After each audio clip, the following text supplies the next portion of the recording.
Mark? Men, men, men, men, manly men, men, men, men, men, men, men, manly men, men, men. Men, men, men, men, manly men. Ooh. Men, men, men, men, manly men, men, men, men, men, men, men, manly men, men, men. Well, 2.5 Men is about the conflict between two brothers who've really let each other slip out of their lives and are suddenly thrust back together. How did you get in my house? With a child, with my son, played by Angus T. Jones. I'm a babe magnet. How boys become men and how men become men, and, you know, growing up, basically, and how the little boy will grow up as well, hopefully under the tutelage of two guys who are also still in the process. That's his head exploding.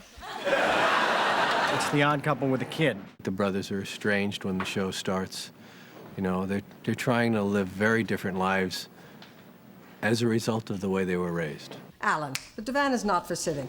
Charlie, get off the couch. They haven't spent a lot of time over the past decade. I don't recognize his son's name. This could just destroy Jake. Jake? My son. And so that tells you immediately that they just don't, there's not a lot of contact. There's a lot of friction. I mean, of course, they're civil. Do you have any sense of right and wrong? Probably not. You can only be so friendly to a man standing in your house who just doesn't belong there, you know? So, we're speeding. Let's look. Let's watch. It'll be fun. The world I live in is dark and rainy, and you're useless in it. Oh, really? I wasn't useless when you needed a place to stay. The heart of the show is how this little boy impacts on Charlie's character, and everything grew from there. I love you. Our relationship is immediately that of equals. Well, if it makes you feel any better, you want $80 on that last hand? 85. 80, house gets a cut. I think the way that's been crafted by Chuck and Lee and the rest of the writers has been phenomenal. I try to direct through character, and I try to make sure the actors playing the characters have the ability to get inside the character so that we can go with the funny after that. What I love about the show is that Charlie's character is so unflappable. You know, he's got this ridiculous mother and this ridiculous brother and this kid just in his life all of a sudden, and he just sort of goes with it. This is who I am. I make a lot of money for doing very little work. He sleeps with beautiful women that don't ask about his feelings. I drive a Jag, I live at the beach, and sometimes I like to make myself a big pitcher of margaritas and take a nap out on the sun deck. I think what's extraordinary is that this child, his brother's kid, delivers that something more, or the hope for that something more. Are you saying you want me to come back and live with you? Well, truthfully, no. I want Jake to come back and live with me, but I figure you're a package deal.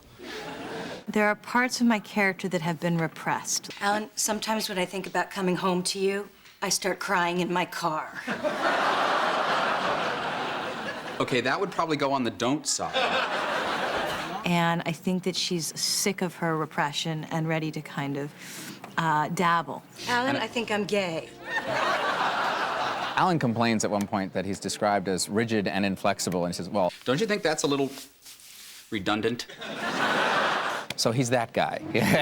I think that the comic possibilities of a young child being raised by these two men who are opposing factors, by this grandma who's extraordinary and, you know, very colorful. I love you too, Ma. Too little, too late. I think that's really a delicious thing to set out. It started when Charlie said yes to the script.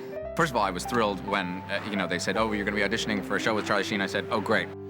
And then, you know, the addition of Cryer was a miracle. John, as an actor, is so good and so smart and so quick. He's brought my game up a whole different level. It was my feeling that we had to get hit by lightning and find a little boy who was extraordinary, otherwise it simply wouldn't work. The casting director brought him in, and that was it. We were done. We didn't look at a second kid.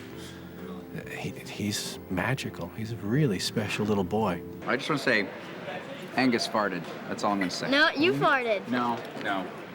Angus farted. No, you farted. No. Dude. You beefed. No, you farted. When I met with Chuck Lorre initially, he said that he didn't want to contribute to the lineup of dumb dads on television. It's a smart show. Not just funny, but insightful. 3 great talents combining, to make this, something special. I think 2.5 Men is going to be enormously popular, mostly because of the massive cult-like following of me.